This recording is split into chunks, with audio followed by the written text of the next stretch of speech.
गुरु भक्ति योग। जो आत्मज्ञान का मार्ग दिखाते हैं वे पृथ्वी पर के सच्चे देव हैं। गुरु के सिवा यह मार्ग कौन दिखा सकता है। जो पूर्णता का मार्ग दिखाते हैं वे गुरु हैं। गुरु में संपूर्ण श्रद्धा रखो और अपने आप को पूर्णतः गुरु की शरण में ले जाओ। वे आपकी निगरानी करेंगे। इससे सब भय, अवरोध, कष्ट पूर्ण नष्ट हो जाएंगे। सद्गुरु में दृढ़ श्रद्धा आत्मा की उन्नति करती है, हृदय को शुद्ध करती है एवं आत्म साक्षात्कार की ओर ले जाती है। जब आप मुश्किलों एवं मुसीबतों में आ जाए तब गुरु की कृपा के लिए प्रार्थना करें। अपने सच्चे हृदय से बार बार प्रार्थना करें। सब सरल बन जाएगा, ठीक हो जाएगा।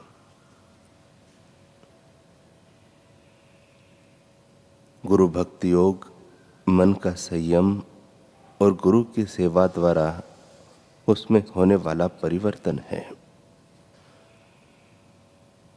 शिष्य को घास के तिनके से भी अधिक नम्र होना चाहिए, तभी गुरु की कृपा उस पर उतरेगी।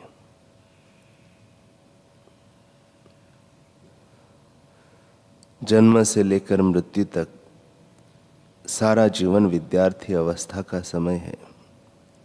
तभी विद्यार्थी मोक्षदायक आध्यात्मिक ज्ञान प्राप्त कर सकता है।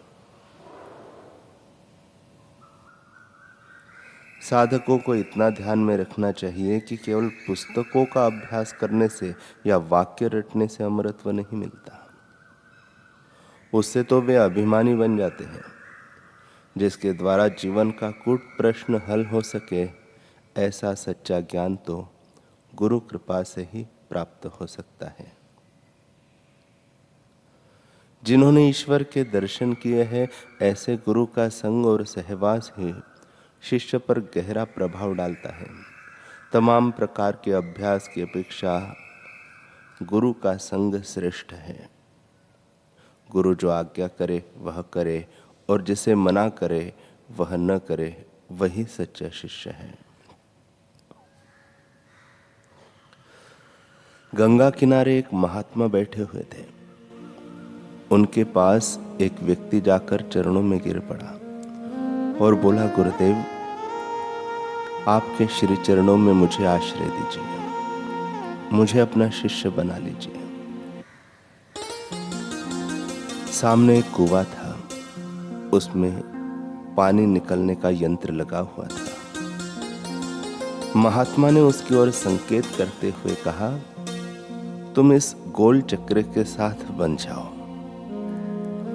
इससे तुम कुएं में जाओगे और फिर वापस आओगे।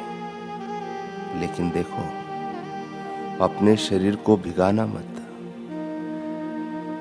वह व्यक्ति यंत्र के साथ बंध गया, पर कुएं में पानी में जाकर भीग के ऊपर आ गया।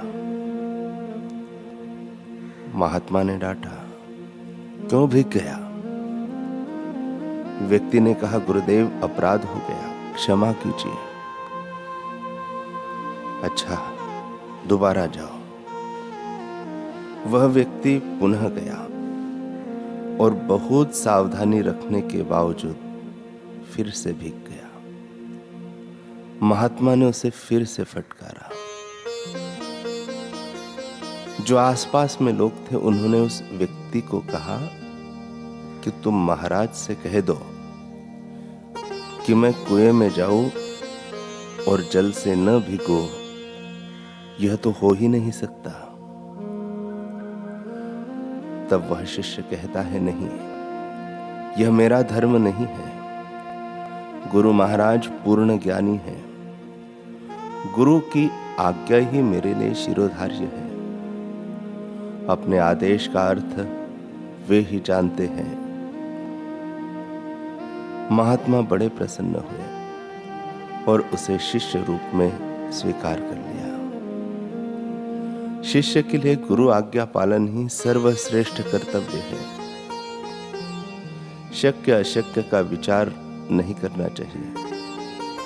विचार शून्य होकर गुरु की आज्ञा का पालन करना चाहिए। गुरु वचनों में पूर्ण विश्वास, पूर्ण श्रद्धा होगे तो पूर्ण प्रकाश भी होगा।